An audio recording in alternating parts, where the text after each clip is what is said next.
নমস্কার বন্ধুরা, শুভ সকাল। কেমন আছো সবাই? আশা করছি ভালো আছো এবং আমিও বেশ ভালো আছি। আমার এন্টারটেনমেন্ট অ্যান্ড কুকিং চ্যানেলে তোমাদেরকে আবারও অনেক অনেক স্বাগত জানিয়ে আমি আজকে দুর্দান্ত একটা রেসিপি তোমাদের সাথে শেয়ার করতে চলে এসেছি। আশা করছি তোমাদের ভীষণ ভালো লাগবে, তো পুরো ভিডিওটা দেখার অনুরোধ রইল। তো চলুন দেখতে থাকুন। তো এই যে এখানে দেখতে পাচ্ছ কিছু ছোলার ডাল। এই ছোলার ডালগুলো আমি রাতে ভিজিয়ে রেখেছিলাম সকালে এই রেসিপিটা করব বলে। তবে তোমরা মোটামুটি 2 ঘন্টা ভিজিয়ে রাখলেও ছোলার ডালগুলো এভাবে ভিজে যাবে। তো এই ছোলার ডালগুলো ভালো করে ভিজিয়ে রাখার পরে ধুয়ে নিয়েছি খুব সুন্দর করে। তারপরে এটাকে একটা মিক্সিং গ্রাইন্ডারের মধ্যে এভাবে বেটে নিয়েছি। আর এর মধ্যে দিয়ে দিয়েছিলাম 2টো কাঁচা লঙ্কা, একটু নুন, একটু হলুদ আর একটু আদা বাটা। তো ব্যাস সব কিছু দিয়ে এটাকে খুব সুন্দরভাবে মিশিয়ে নিয়েছি। খুব ভালো করে মাখিয়ে নিতে হবে।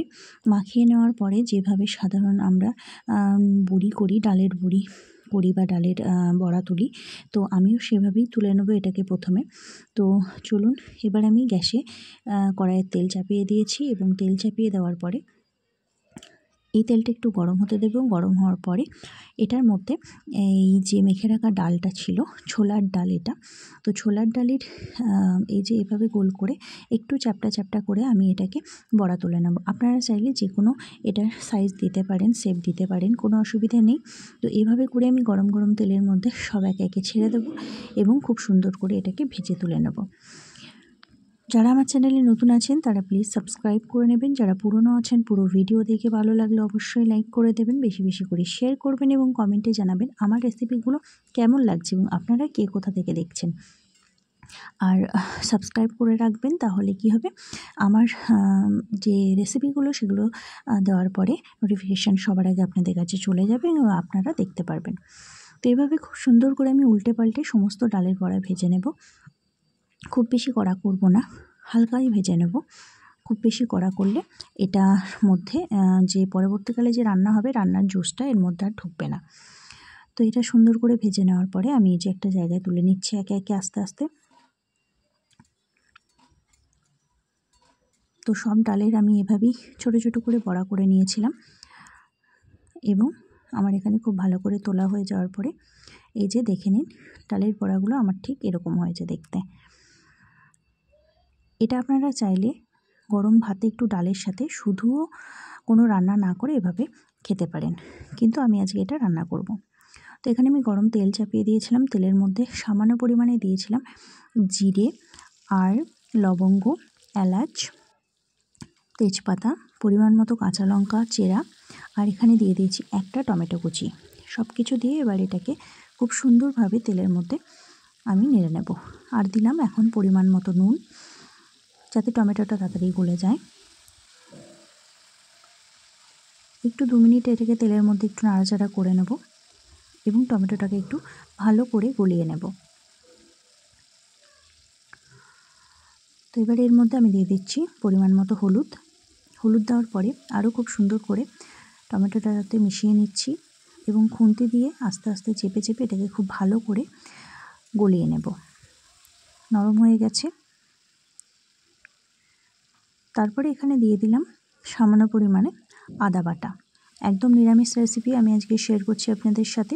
নিরামিষ দিনে হয়তো আপনারা ভাবেন যে কী করব না করব, তো তার জন্য এই রেসিপিটা দুর্দান্ত একটা। সামান্য পরিমাণে জল দিলাম, দিয়ে মশলাটাকে খুব ভালো করে আমি কষিয়ে নেব। নিরামিষ দিনে আপনারা ছোট বড় সবাই মিলে বাড়ির এরকম একটা রেসিপি থাকলে দেখবেন খুবই ভালো লাগবে খেতে। সামান্য পরিমাণে চিনি দিয়ে দিলাম যেহেতু টমেটো দেওয়া হয়েছে। আর এখানে দিচ্ছি সামান্য পরিমাণে কাশ্মীরি লঙ্কা গুঁড়ো। এবার এটাকে সব কিছু দেওয়া হয়েছে, এখন এটাকে খুব সুন্দরভাবে মশলাটাকে কষিয়ে নেব তেল ছাড়া পর্যন্ত। মশলাটা খুব সুন্দরভাবে কষানো হয়ে গেছে এবং তেল ছেড়ে দিয়েছে। আর এর মধ্যে এবার আমি দেব যেটা, সেটা হচ্ছে চালমগজ। চালমগজ কম বেশি সবারদের ঘরেই থাকে এখন, কারণ অনেক রেসিপিতেই আমরা চালমগজ ব্যবহার করি এবং দিলে ভীষণ ভালোও লাগে খেতে। আর যে কোনো আপনারা দোকানে, মুদিখানার দোকানে আপনারা চালমগজটা খুব সহজেই পেয়ে যাবেন। দেওয়ার পরে এই যে খুব সুন্দরভাবে এটাকে কষিয়ে নিচ্ছি। খুব ভালো করে কষিয়ে নিতে হবে।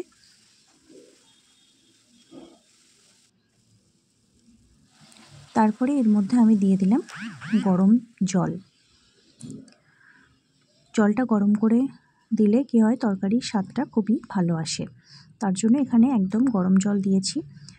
দেখতেই পাচ্ছেন দেওয়ার সাথে সাথে জলটা ফুটে উঠেছে। তারপরে আমার ভেজে রাখা বড়াগুলো এর মধ্যে দিয়ে দেব।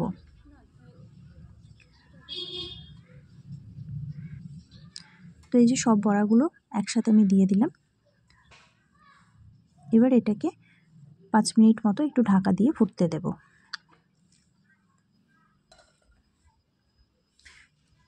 তো এই যে চলে এসেছি 5 মিনিট পর, আর ঠিক বড়াগুলো দেখতে এরকম লাগছে এবং ঝোলটাও ফুটে উঠেছে খুব সুন্দরভাবে। আর অবশ্যই বাড়িতে একবার ট্রাই করবেন নিরামিষ দিনে, ভীষণ টেস্টি একটা রেসিপি এবং খুব ভালো লাগে খেতে গরম গরম ভাতে। তো চলুন ঢাকাটা খুলে নিই। ঝোলটা একটু মরে এলে তখনই আমি এটাকে নামিয়ে নেব। নামানোর আগে আমি এখানে দিয়ে দিলাম সামান্য পরিমাণে ঘি। ঘিটা দিলে স্বাদটা খুবই ভালো আসবে এবং খুব ঝোলঝোল হবে না, খুব মাখামাখাও হবে না, একটা সুন্দর একটা থিকনেস আসবে এটার। দেখতেই পাচ্ছেন যেরকম আমি করেছি। তো আজকের আমার রেসিপিটা কেমন লাগলো আপনাদের কমেন্টে জানাবেন। তো আমি গ্যাসটা বন্ধ করে দিয়েছি। এবার চলুন একটা জায়গায় ঢেলে নেওয়া যাক এটাকে। অবশ্যই বাড়িতে একবার ট্রাই করবেন আর আমার চ্যানেলটা সাবস্ক্রাইব করে নেবেন। তো আমার রেসিপি কমপ্লিট আজকের মতো। সবাই সুস্থ থাকবেন, ভালো থাকবেন। আবার আসবো নতুন কোনো রেসিপির সাথে।